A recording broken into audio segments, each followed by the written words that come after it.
Tahukah anda, fungsi sebenar rasa pedas pada cili adalah sebagai sistem pertahanan diri? Ya, cili sebenarnya mencipta bahan kimia bernama capsaicin semata-mata untuk memberi amaran tegas. Tolong jangan makan saya pedas dan sangat menyakitkan.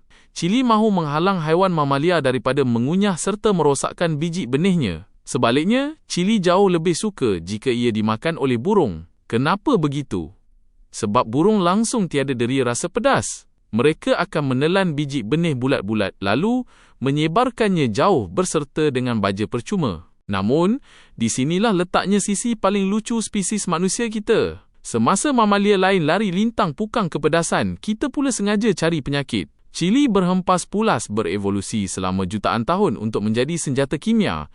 Tetapi apakah reaksi kita? Wah, sedapnya sambal belacan ini. Tolong tambah cili padi lagi. Penat-penat buat sistem pertahanan, akhirnya ia sekadar jadi penyedap rasa mangkuk tom yum kita.